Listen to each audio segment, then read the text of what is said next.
Olá, aqui é o professor Paulo. Estamos mais uma vez com nossa coluna no Jornal Visão Anápolis, nesse mês de outubro. E o texto desse mês ele foi elaborado a partir de um trabalho que realizamos com nossos alunos, né, aos longos dos meses de setembro e agora começo de outubro, a partir do filme Divergente. É, o auxílio de produções cinematográficas é algo que ajuda muito a trabalhar certas ideias em sala de aula, especialmente ao ministrar conteúdos de filosofia. Ao trabalhar o filme Divergente, tive a oportunidade de assisti-lo novamente. É uma produção que ajuda a pensar a teoria das classes sociais e o pensamento político de Platão, dentre outros aspectos. Recomendo vivamente que assistam o filme, na verdade os filmes, pois é uma trilogia. Especialmente os dois primeiros, Divergente e Insurgente, são muito bons. Então são as nossas sugestões aí. Divergente e Insurgente são filmes realmente muito oportunos, muito interessantes para a gente pensar vários aspectos, né? Alguns deles a gente trabalhou nesse breve texto, nessa pequena reflexão desse mês para o nosso jornal Visão Anápolis. Uma das cenas que mais me chamou a atenção, novamente, é o momento em que a personagem Janine Matthews, interpretada por Kate Winslet, fala para a atriz de Shailene Woodley que a natureza humana é uma fraqueza e que aqueles que percebem isso têm a responsabilidade de agir. Essa fala e a narrativa do filme, de forma geral, demonstram o desejo de Janine de controlar aqueles que pensam diferente dela.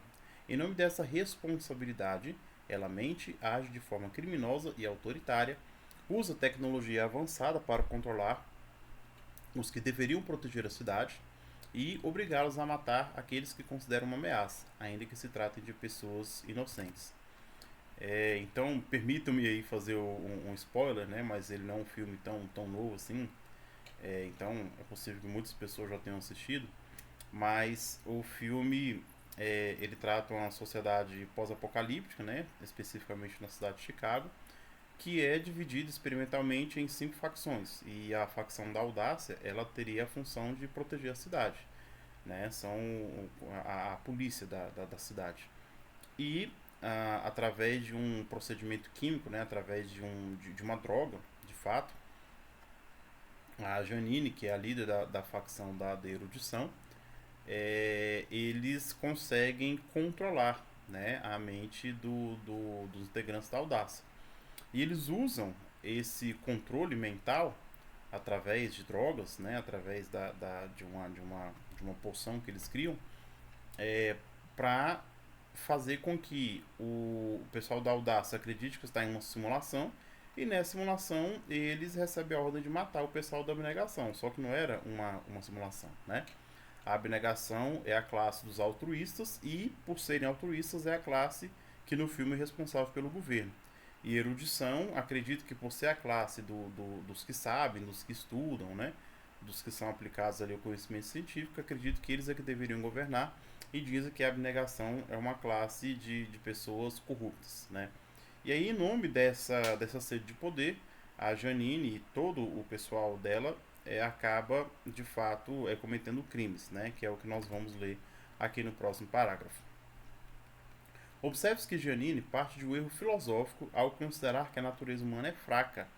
O que ela considera fraca é justamente o fato de haverem aqueles que se compadecem do próximo, que são empáticos, que atuam pelo bem do seu semelhante, ou seja, os que amam, né? Então, a natureza humana, ela, ela de fato tem nuances bem interessantes.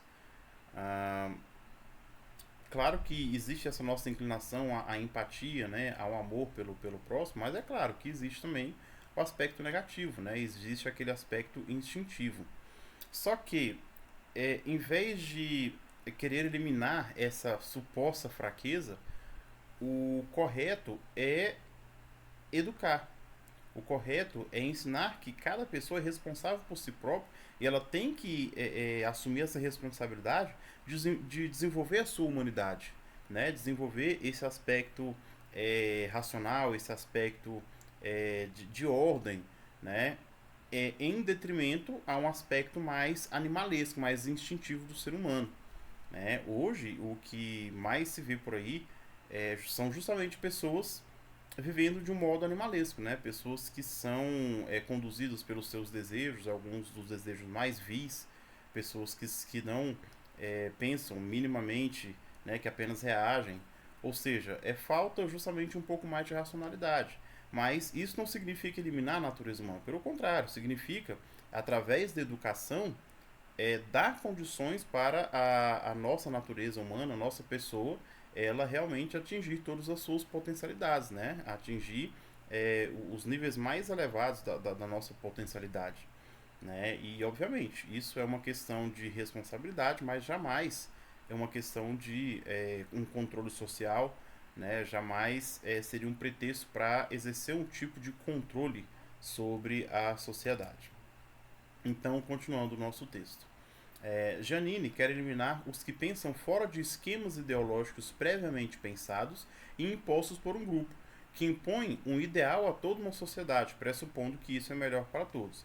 E claro, isso pode acontecer com diferentes ideologias, né? Não só com uma ou com outra, mas com várias ideologias. Né?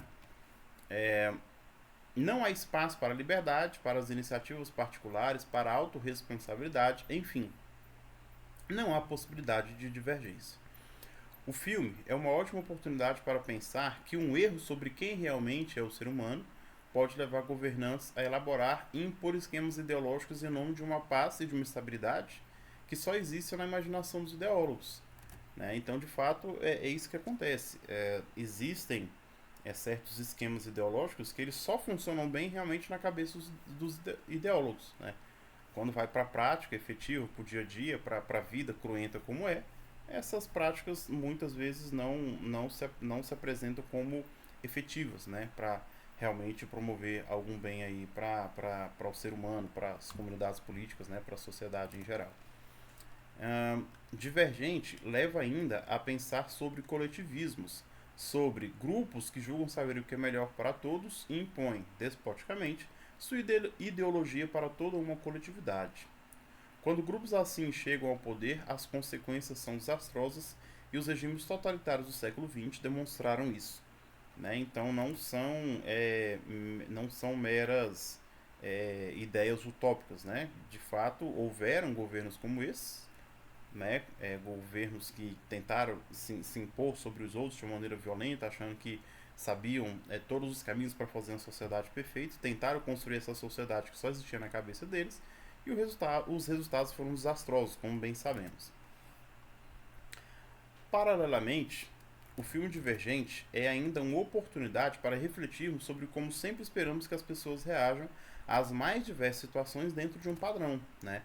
A, a divisão da sociedade em facções, né? Ou seja, esse experimento que foi feito, ele age justamente dessa maneira. A expectativa dele é justamente essa, né?